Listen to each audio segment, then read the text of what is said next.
Bengal safe Murshidabad জেলায় ফার্নিচারের জগতে এক পরিচিত ও প্রতিষ্ঠিত নাম। Bengal safe 57 বিবিসেন road, Baharampur, Murshidabad. দিদিয়াস Trinamool দলে যুব উত্থানকে ভয় পাচ্ছেন। বহরমপুর জেলা কংগ্রেস কার্যালয় থেকে সাংবাদিক বৈঠক করে অধীর রঞ্জন চৌধুরী বলেন, দিদিয়াস তৃণমূল দলে যুব উত্থানকে ভয় পাচ্ছেন। তৃণমূল দলে একদিকে নবীন, একদিকে প্রবীণ, তাদের মধ্যে একটা সংঘাত তৈরি হয়েছে। দিদি পুরনো প্রজন্মের নেত্রী, খোকাবাবু নতুন প্রজন্মের নেতা। তিনি বলেন, সংঘাতটা এই জায়গায়। তার কারণ একটাই, দিদি আজকে তৃণমূল দলের যুব উত্থানকে ভয় পাচ্ছে। তৃণমূল দলে যে যুবকদের যে একটা সংখ্যা আছে, তাদেরকে দিদি ভয় পাচ্ছে। এর আগেও বলেছি, দিদির দলে, তৃণমূল দলে একদিকে বয়স্ক, আরেকদিকে নবীন, প্রবীণ আর নবীন, তাদের মধ্যে একটা সংঘাত শুরু হয়েছে, যেটাকে আপনি বলতে পারেন জেনারেশনাল কনফ্লিক্ট। অর্থাৎ পুরনো প্রজন্ম আর নতুন প্রজন্ম, তাদের মধ্যে শুরু হয়েছে দ্বন্দ্ব। দিদি পুরনো প্রজন্মের নেত্রী, খোকাবাবু নতুন প্রজন্মের নেতা। সংঘর্ষটা এই জায়গাতে। সিন্ডে তো বিজেপিতে যায়নি এখনো। সিন্ডে বিজেপির সঙ্গে সমঝোতা করেছে।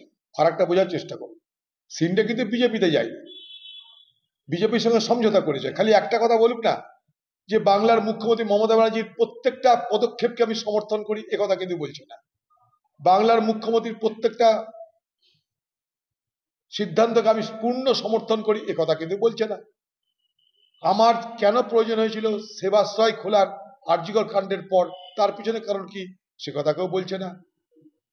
আমরা তো চাই যে নিজেদের মধ্যে পিসির সঙ্গে খোকাবাবুর কেন মারামারি হবে, তারা পরম আত্মীয় একে অপরের, কিন্তু বাজারে আলোচনা, সেই আলোচনা আমাদের কানে আসছে, তার নানা অভিব্যক্তি দেখতে পাচ্ছি, তাই আমাদের মধ্যে প্রশ্ন আসছে, অন্য কিছু নয়। ভাইপো কিন্তু দিদিকে বলছে, তার পিসিকে বলছে, তার ক্ষমতা কুক্ষিগত করে গেছে তার পিসি।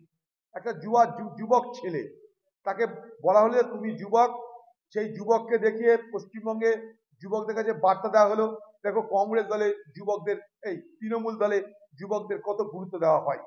সেই বার্তা দিলেন, ভোট আদায় করলেন। সেই যুবকের প্রতিনিধিকে এখন আপনি তাকে আস্তে আস্তে আস্তে আস্তে ছাঁটছেন, তাকে সাইজ করছেন, তার বহর কমাচ্ছেন। তার কারণ একটা, যে ক্ষমতা আপনি কুক্ষিগত করে রাখছেন। আপনি কারো প্রশংসা পছন্দ করতে পারেন না। You are a megalomaniac, you are a narcissist politician. আপনি কারোর সুনাম পছন্দ করতে পারেন না, নিজের ছাড়া কারোর আপনি কথা পছন্দ করেন না। তার জন্যে আপনার মতন মেগালোম্যানিয়াক, আপনার মতন নার্সিসিস্ট যারা রাজনীতিবিদ, তাদের মুখে, তাদের বিরুদ্ধে এই কথাগুলোই সঠিক কথা, যে ক্ষমতা তারা কুক্ষিগত করে রাখছে। আমি এই কথাকে সমর্থন করি। আপনার পিসি ক্ষমতা কুক্ষিগত করে রাখছে, এটা কেন বলতে পারছেন না? হিম্মত বাড়ান আপনারা, আপনার যুবক, হিম্মত করে বলুন যে আমি সেবাশ্রয় করেছিলাম এই কারণে, আমি আরজিকর কাণ্ডের মমতা ব্যানার্জির মতন আমি আরজিকর কাণ্ড নিয়ে বাংলার মানুষের সঙ্গে কখনো আমি লুকোচুরি খেলিনি। বলুন এগুলো। পশ্চিমবঙ্গের ডাক্তারদের বিরুদ্ধে আপনি কখনো কথা বলেননি, বলুন এগুলো। আপনি সেবাশ্রয় কেন করেছিলেন বলুন। কে আপনার দলে ক্ষমতা কুক্ষিগত করে রাখছে বলুন। যারা একদিন আপনার দয়ায় বড় হয়েছে এই দলে, যখন দেখলো দিদি আপনাকে কুক্ষিগত করছে, তারা তখন আপনাকে ছেড়ে দিদির দলে চলে গেল, বলুন খুলে। দেখুন, 200 পরে 294টা নিয়ে নিতে পারে, আমাদের কিছু যায় আসে না তাতে, যত আছে সব নিয়ে নিতে পারে। কিন্তু প্রকৃতপক্ষে এখানে পশ্চিমবঙ্গে নির্বাচন হয়, নির্বাচনটাকে নিশ্চিত করুক আগে। পশ্চিমবঙ্গে নির্বাচনের আগে হিন্দু মুসলমানের বিভাজনের রাজনীতি না করে মানুষের জন্য কে কি করেছে তার ব্যাখ্যা মানুষের কাছে পৌঁছানো হোক। নির্বাচনটা হোক মানুষের মৌলিক অধিকারের প্রশ্নে, নির্বাচন হোক বাংলার মানুষের উন্নয়নের প্রশ্নে, নির্বাচন হোক বাংলার অগ্রগতির প্রশ্নে। এখানে তো নির্বাচনটা হবে না, এখানে নির্বাচন হবে মন্দির আর মসজিদের নির্বাচন, হিন্দু আর মুসলমানের নির্বাচন, সাম্প্রদায়িক বিভাজনের নির্বাচন। এই নির্বাচন মানুষের আসল সমস্যার প্রতিফলন ঘটছে না এই নির্বাচন।